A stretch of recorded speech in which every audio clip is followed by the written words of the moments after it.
এই ঘরে এসি লাগাইছো, টাকা পাইছো কোথায়? আমার কাছে 1,000 টাকা ছিল, সেই টাকা দিয়ে কিস্তিতে এসি লাগাইছি। বাকি টাকা কি তোর বাপের বাড়ি দিয়ে এনে দিবি? আমি 1 টাকাও দিতে পারবো না। 3 মাস কিস্তি না দিলে এসি খুলে নিয়ে যাবে, গরমের 3 মাস চলে গেলে এসি দিয়ে কি করব?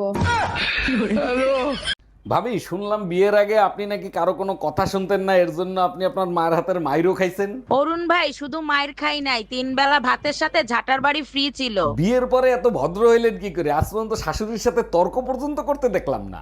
ভদ্র কি আর সাধে হইছি? বিয়ের পর যখন জানতে পারছি সব সম্পত্তি শাশুড়ির নামে। আচ্ছা অরুণ ভাই, আপনার জীবনে সবচেয়ে বড় গুরু কে? ভাবি, দুনিয়াতে সব থেকে বড় গুরু হয়েছে ঘরের বউ। এটা কি বলেন? প্রতিটা মানুষের গুরু হলো বাবা মা, আপনার বউ হলো কি করে? অবশ্যই আছে। 25 বছরে বাপ মা যা না শিখাইতে পারছে, 1 বছরে বউ তাই শিখাইছে।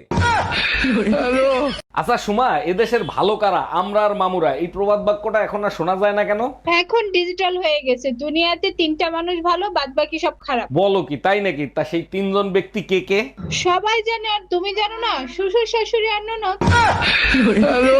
অরুণ ভাই, আপনার হাত ভাঙার খবর শুনে আর থাকতে পারলাম না, তাই তাড়াতাড়ি দেখতে আসলাম। তারপর বলেন কত টাকা খরচ হয়েছে? ভাবি, এ পর্যন্ত 50,000-এর উপরে খরচ হয়েছে, আরো হইতে পারে।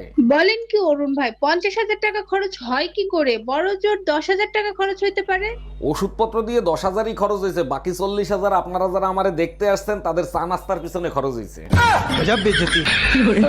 তোমার নানা এই বয়সেও তোমার নানিরে ডার্লিং বলে ডাকে, ওনাদের ভিতর কি ভালোবাসা একবার দেখো। আরে কিসের ভালোবাসা? নানা নানিরে বাঘের মতো ভয় পায়। 30 বছর আগেই নানা নানির নাম ভুলে গেছে, তাই ডার্লিং কে ডাকে।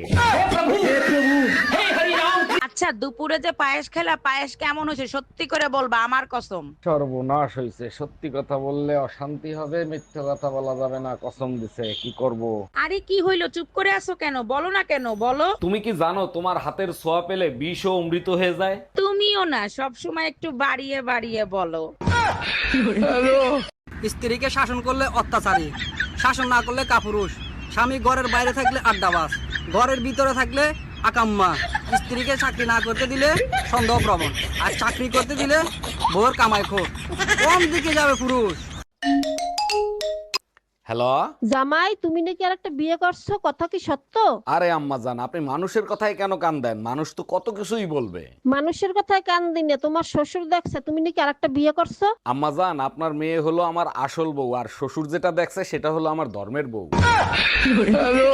শোনো, এবার মা কালীর দর্শন করে সোজা বাপের বাড়ি যাব, কোনো কথা শুনতে চাই না। দেখো, মা কালীর দর্শন করব ঠিক আছে, তোমার বাপের বাড়ি যাইতে পারবো না, তুমি যাও। কেন বাপের বাড়ি যাইতে পারবে না? আমার বাপের বাড়ি গেলে তোমারে কি কেউ কামড়াইবে?